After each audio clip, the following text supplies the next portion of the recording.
I am Ferdinand Marcos, and I am the President of the Republic of the Philippines. I stand today on behalf of 110 million Filipinos. Hello people and hello Philippines. Hello people and hello universe, it's me again. Shoutout sa inyo mga Beshwa, especially sa mga Marcos loyalists and supporters. Mayroon tayong upload videos update. Tingnan nyo dito guys ha. Ito po ay bagong sorbet ng Tangerie. Oh. Ayan oh. Approval at trust rating ni PBBM tumaas, bumaba naman kay BP Sara Tangerie. Agay. Oh, di ba? Ayan. Basahin po natin para kumpleto Ricardo mga bes ha. Bahagyang tumaas ang approval at trust rating ni Pangulong Ferdinand Bongbong Marcos Jr. nitong Abril 2024 habang bahagyang bumaba naman ang kay Vice Presidente at Department of Education Secretary Duterte ayon sa survey ng Tangerie. Ito guys ha. Ito pinost nung May 11. Yes. May 11 2024. Base sa lumabas na survey ng Tangerie, mula sa 41 noong Marso ay naging 42% ang satisfaction rating ni Marcos nitong Abril 2024. O yan, isang puntos din ang itinaas ng Pangulo sa kanyang trust rating mula 54 noong Marso ay naging 55% noong Abril. Agay, nako. Alam nyo mga kababayan, may napapansin ako talaga. Kung ano po yung trust rating ni Pangulong Marcos Jr. nung eleksyon, ganun din po ang trust rating niya. Hindi po nagbabago yan. Hindi ko po lang mawari kung bakit yung trust rating ng Pangulo ginawa nyong steady mula nung eleksyon hanggang ngayon. Kung itataas nyo, isang puntos lang. Ano ba namang klaseng survey ito? 'Di ba? Bakit? Paano nyo masasabi na ito lang po ang survey ng Pangulo? Well, hindi naman masama doon, no? Sa dami-dami ng achievement ni Pangulong Marcos sa buong 2 taon. Guys, kung isa-isahin ko dito, baka malula kayo. 'Di ba? Sa dami-daming achievement ng Pangulo na kanyang nagawa ng Marcos administration, especially sa mga sekretary niya, talagang nagtatrabaho bukod lang dito sa isa. Tuloy natin. Samantalang isang puntos naman daw ang binaba ng satisfaction rating ni Duterte kung saan mula 24% noong Marso ay naging 53% itong Abril. Bukod dito, mula 64 noong Marso ay naging 62% ang trust rating ni Duterte noong Abril. Bagay naman bumaba ang 2 puntos ayon sa Tangerie. Agay.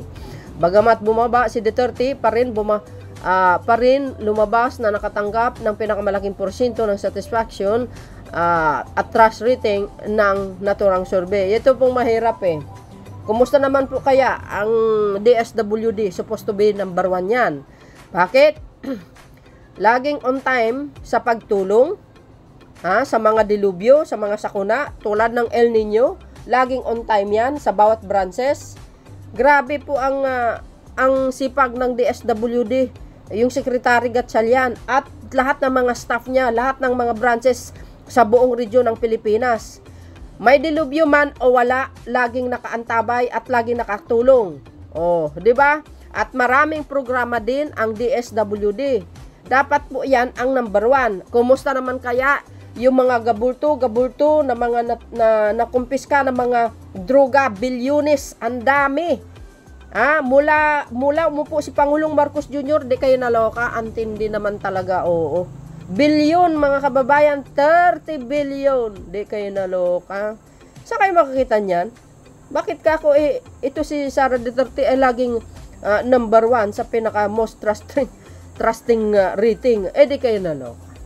My goodness, dapat DILG. 'Di ba, mga kapulisan? Ito si Sara Duterte, wala namang sinasabi na walang ginawa. Well, may nakita naman tayo nagpagbibigay ng bag, tree planting. Tree planting pang DNR lang 'yan. Alam nyo, ako, 'di ba? Kanya-kanya tayong pag-iisip or opinion or nakikita. Kasi alam nyo mga kababayan, ang hinahanap po ng taong bayan dito is yung achievement ni Secretary Duterte sa loob po ng 2 taon. 2 po ang kanyang katungkulan. Bakit? Secretary ng DepEd, tapos Vice Presidente. Ngayon, tatanungin ko sa inyo, ano po ang naging achievement niya sa pagka-Vice Presidente? Sige nga, paano nyo nasabi na pinaka-most rating ng mga gabinete ni Pangulong Marcos Jr.? Hindi kayo naloka. Wala pa naman yatang achievement ito sa DepEd, ano ba ang nagagawa niya sa loob ng 2 taon? Di ba? Well, kayo na pong bahalang humusga at mag-research kayo kung ano po ang malaking achievement ni Sara Duterte sa loob ng 2 taon sa kabila ng mga pambabanat ng kanyang pamilya, ang kanyang alipores. Di ba? Paano naging pinaka-most trusted ito? Tingnan natin dito mga kababayan. Sabi dito, ito sa aking opinion lamang, isinagawa raw ng Tangerie ang kanilang survey mula April 24 hanggang 27, 2024 sa pamamagitan ng mobile-based respondent application na may sample size na 2,400. Gumamit daw ang survey ng may 2.20% margin of error at 95% confidence level ng stratified random sampling method quota based on sampling. Ngayon, mga kababayan, ano po ang sinasabi dito? Anong sinabi niya? Mobile-based respondent application. Kaya ang tinatanong ko, mga kababayan, kung itong pag-survey po ng Tangerie face-to-face, katulad po ng ginagawa namin nung last election, kalye survey, mano-mano po yan. Now, kung mano-mano po ang pagsusurvey mo, malamang hindi ganyan po ang resulta nung survey ni Pangulong Marcos Jr. Alam po natin, sa kalye survey sa buong Pilipinas, laging landslide si Pangulong Marcos Jr. Well, hindi nyo pwedeng ikumpara si Sara Duterte between the Pangulo because Pangulo ay si BBM ay Pangulo po siya. Si Sara Duterte ay Vice Presidente po siya. Magkaiba po yan. Huwag nyo ikumpara. Kasi hindi naman Pangulo si Sara Duterte. Isang vice lang naman siya. Pag sinasabi mo mobile base, di ba? Nagbabase sila sa mobile base. Ito bang survey nila sa pamamagitan ng mobile base? Mga kababayan, ito lang po ang aking opinion, ang aking masasabi dyan. Kung ang ginawa ng Tangerie is mobile base, hindi po mano-mano, natural, mataas talaga si Sara Duterte dyan. Bakit? Naglilipa na po ang mga jukebox DDS supporters sa social media. Kahit saan yan, nandoon sila. Sabi nga ni Pangulong Marcos Jr., barya-barya lang. Di ba? Kahit saan-saan mga yan.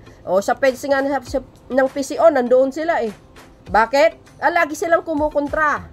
Naglilipa na sila. Kumbaga, sanib sa mga yan. Laging kinukontra kahit maganda naman ang takbo ng ekonomiya ng bansa. Lagi nila kinukontra. Ang laging maganda sa kanila si Sara Duterte. Di ba? Kasi ang mga Marcos supporters and loyalists, hindi po nagre-react yan sa mga page sa social media, no. Nagmamatsyag lang po mga yan, bilang-bilang lang ang nagko-comment. Nagmamatsyag mga yan. Pero dahil dito sa mga DDS ito, ay talagang masasabi natin, tataas talaga si Sara Duterte. Kasi sila po ang laging nangunguna. Di ba? Sila po ang laging nangunguna. Marami po yan sila sa social media.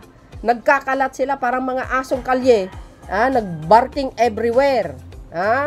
Ay pagbibigay ni Pangulong Marcos ng tulong sa iba't ibang region ng buong Pilipinas, lagi nilang kinukontra.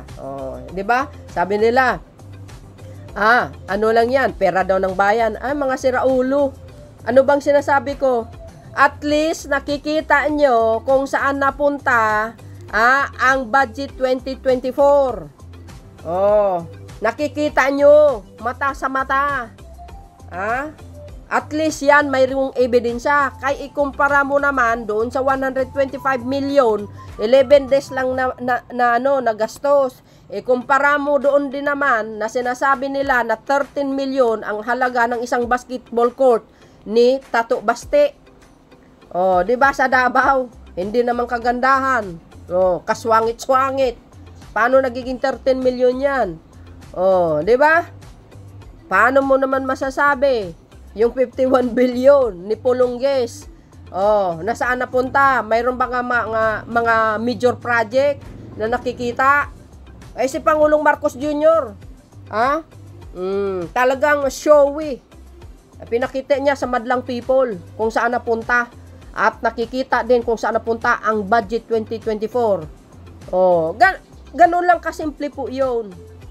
Ha? Bakit? Inako ba ni Pangulong Marcos Jr. pera niya? Kung wala, siyempre hindi. Ha? Dahil yan para sa taong bayan yan.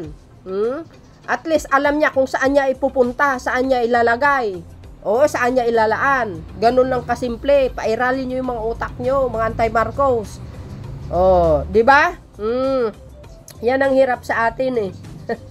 Lagi kayo kumukontra pero hindi niyo nakikita yung ginawa ng puon niyo, pinalubo niya ang utang ng Pilipinas. O tingnan niyo mga kontrobersyal na nangyari ngayon. Sabi ni Duterte, ayaw niya may korupsyon sa kanyang pamumuno. O ngayon lang lumalabas ang mga nangungurap sa kanyang gabinete. Tulad niya ng Parmale, ano na nangyari? O, tama ngayon si dating Senator Gordon nagkaroon ng Senate hearing that time tungkol dito sa Parmale.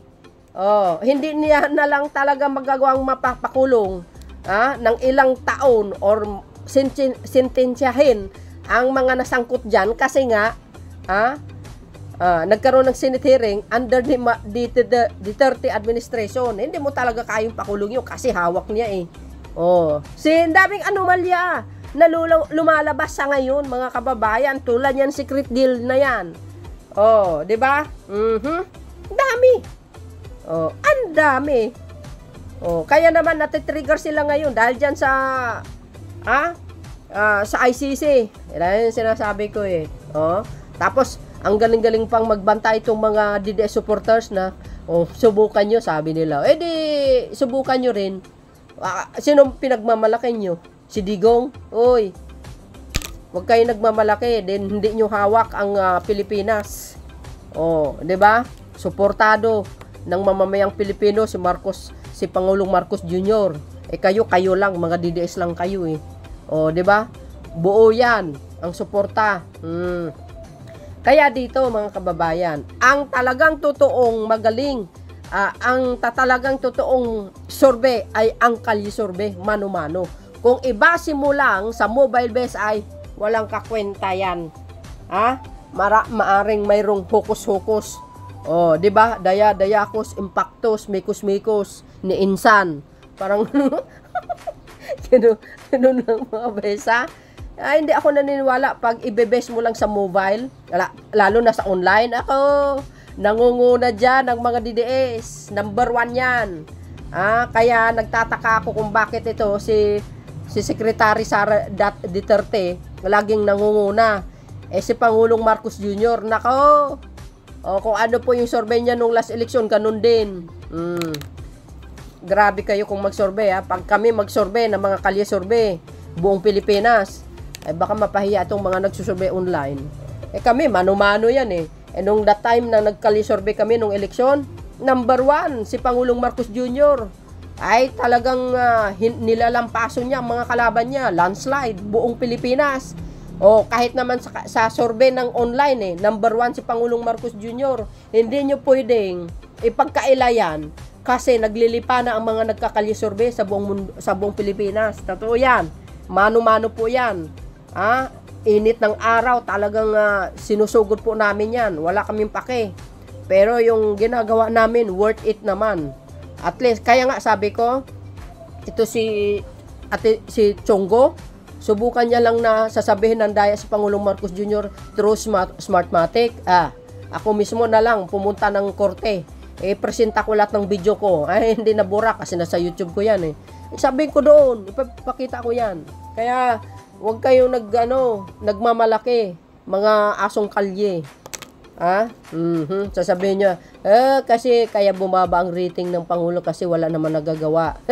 bulag lang kayo kasi anti-Marcos kayo. Ganun talaga yun eh. Pag mga anti-Marcos, ang sasabihin nila, walang nagagawa si Pangulong Marcos Jr. kasi they are anti-Marcos. So yan mga kababayan, ang aking latest update video at yan ang aking opinion. Walang kukontra. Kanya-kanya tayong opinion at pag-iisip. See you again guys on my next upload video. Bye bye bye and babush. God bless Philippines.